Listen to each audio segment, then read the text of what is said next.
की मिट्टी को बचा कर रखना, ये गुलदस्ता तुम्हारे काम आएगा। मरने मत देना वतन की आजादी को, मांगने शहीदों का बलिदान, तुमसे हिसाब आएगा, तुमसे हिसाब आएगा। सुप्रभात आदरणीय अतिथिगण, प्रधानाचार्य महोदया, शिक्षकगण और मेरे प्रिय मित्रों। आज हम सभी भारत के 77वें गणतंत्र दिवस मनाने के लिए एकत्रित हुए हैं।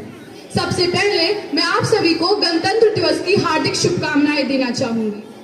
कहा जाता है कि दुनिया में जब भी संस्कृति और संस्कारों की परिभाषा लिखी जाएगी तो मेरे भारत की तस्वीर ही सबकी नजरों में आएगी, मेरे भारत की तस्वीर ही सबकी नजरों में आएगी।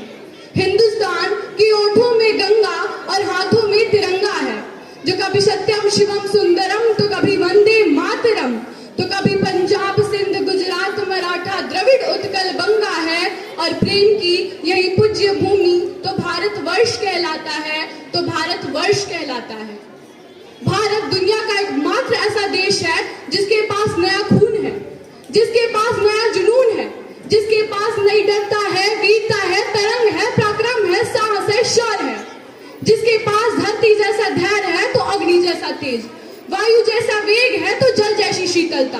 37 करोड़ युवाओं की आबादी वाला दुनिया का परम वैभवशाली जगत गुरु विश्व गुरु कोई देश जाना जाता है तो मेरा भारत देश जाना जाता है। जब अन्य देश अपना भूगोल पहचान रही थी, हमने ब्रह्मांड खोज दिया था। दुनिया 1 2 3 में बसती, हमने शून्य दे दिया था, हमने शून्य दे दिया था। भारत की उन्नति में जो तिरंगा आज पूरे आन बान शान के साथ लहराता है, न जाने वो कितने जवानों के बलिदानों को छिपाता है।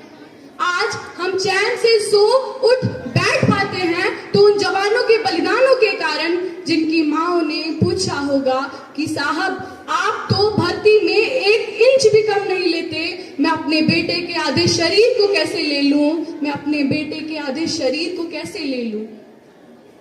हमारे समाज में ना कई पाखंडों को लगते हैं 56 भोग, और भूखे नंगे सड़कों पर सो जाते हैं लोग, भूखे नंगे सड़कों पर सो जाते हैं लोग। हमारी संस्कृति, हमारी सभ्यता कुछ नागरिकों द्वारा ध्वस्त की जा रही है, और कुछ बातें तो पत्थर की लकीर से निश्चित हैं कि जब तक इस देश का नागरिक कट्टरता की आग में झुलसता रहेगा, जब तक इस देश का नागरिक सड़कों को पान के रंग से लाल करता रहेगा, जब तक जातिवाद की भावना से लोग अपने ही देश के नागरिक को चाइनीज कहकर पुकारेंगे, जब तक अपने ही देश के खिलाड़ियों को सहयोग नहीं मिलेगा, जब तक अपने ही देश का नागरिक भारत तेरे टुकड़े होंगे जैसे नारों का समर्थन करता रहेगा, जब तक राजनीति में भ्रष्टाचार रहेगा और जनता का वोट पैसों से बिक जाएगा, जब तक गंगा यमुना जैसे पावन नदियों को आस्था के नाम पर नष्ट कर दिया जाएगा, जब तक पत्रकारों को सच्चाई दिखाने पर केवल मौत मिलेगी, तब तक भारत को विश्व गुरु बनाने की बातें ना बस बयानबाजी बनकर रह जाएगी। लेकिन अगर सकारात्मक पक्ष की ओर देखें तो इसी भारत के इसी मिट्टी ने 23 साल के शहीद आजम भगत सिंह की वो हिम्मत भी देखी है, जहां उन्होंने अपने फांसी के फंदे को चूम कर अपने गले से लगा लिया था। इसी भारत की इसी मिट्टी ने जनता का वो जज्बा भी देखा है, जहां अरावली की रक्षा के लिए पूरा राजस्थान एकजुट हो गया था। इसी भारत की इसी मिट्टी ने वो शेर पैदा किए हैं जिन्होंने ऑपरेशन सिंदूर द्वारा आतंकवादियों को ईंट का जवाब पत्थर से दिया था। अब समय है हमें कुछ कर दिखाने का। देश को बदलने के लिए पहले मुझे, आपको, हम सबको बदलना होगा, क्योंकि जीत के खातिर जुनून होना चाहिए, जहां उबाल हो ऐसा खून होना चाहिए। ये आसमान तो आएगा जमीन पर, बस इरादों में जीत की गूंज होनी चाहिए, जीत की गूंज होनी चाहिए। हमें बुरे कामों में भागीदारी नहीं बल्कि सामाजिक जिम्मेदारी उठानी होगी और कड़ी मेहनत करनी होगी, क्योंकि मन के जीते जीत हैं, मन के हारे हार, हार गए जो बिन लड़े उन पर है धिक्कार, हाँ उन पर है धिक्कार। जिस दिन हमारा भारत निर्भय और निष्पक्ष हो जाएगा, उस दिन हम ये कहने में पूर्ण तरीके से सक्षम हो जाएंगे कि कभी तिरंगे की छाया को शत्रु नहीं छू पाएगा।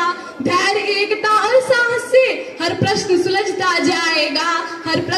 सजता जाएगा। तो चलिए हम सभी मिलकर भारत को सर्वोपरि बनाने का दृढ़ संकल्प लें और मन में बस यही भाव रखें कि इस देश की कीमत जब जब हमने पहचानी है, हिंदुस्तान का बच्चा बच्ची बना देश सेनानी है।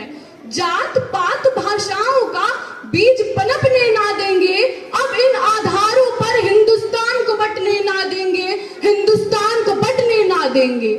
एकता के सतरंगों से सजाएंगे संसार को, गणतंत्र उपासक बनकर सच्चे उपहार देंगे राष्ट्र को, उपहार देंगे राष्ट्र को।